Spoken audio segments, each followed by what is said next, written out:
And then I'll say this other thing. You know what was another surprise to me?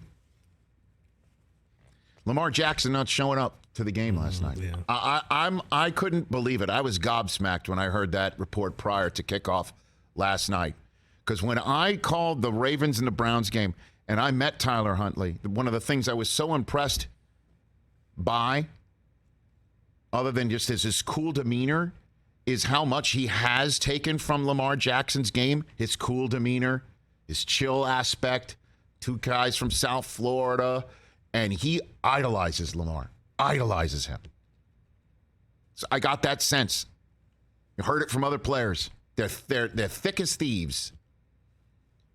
And Lamar says he wants to be there for his guys. And then he wasn't there. I thought to myself, you can't sit here and say, well, it's awkward. It's not like Derek Carr, like get him out because we're done with him. And we got to see what we got in Jared Stidham. I would think that Lamar being there would be additive. That, yeah, I've been through this before. Let me be there for you. Or I need, I'll be there to help. Or hey, Ravens saying, hey, Lamar, let's get all on board here. Why wasn't he there? And I know you might be sitting there saying, no, I'm just stirring something up. I'm just stirring something up because we don't know what's going on in the facility. As a matter of fact, Marlon Humphrey said, because I'm not accusing him of jaking it. Could be team policy. Hey, man. Team policy, my ass. I don't care if it's team policy. Seriously, like this kid, Tyler Huntley, idolizes him, and it's his first career start. Lamar has probably got 15 million things that happened to him in his first few playoff games that he could just sit next to him knee to knee and say, let's go over this tablet together, or this, that, and the other thing. So I don't want to hear it's like team policy, and maybe it is. I don't know. And Marlon Humphrey did say that Lamar's limping around the facility, which is a damn freaking shame.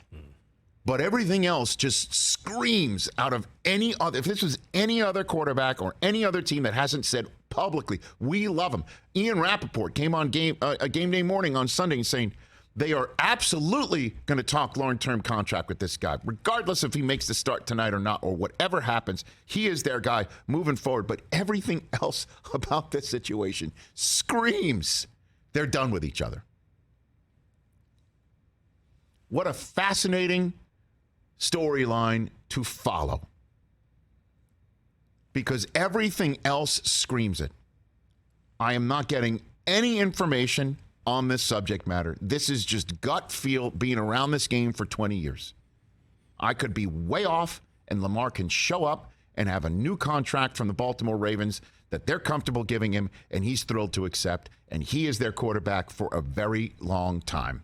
I'd be surprised. Entirely possible if that happens, what I just said. Absolutely. But everything else screams quarterback didn't get the contract he wanted, that yes, he is hurt, he cannot go, but if he can brace it up and go in the normal way, like, say, Sammy Watkins intimated last week, when he was talking about, just basically suck it up and go, take your heart pills and buckle up, or whatever, the phrase might be, that we've heard here to talk about big-time, big boy pant football in the NFL, that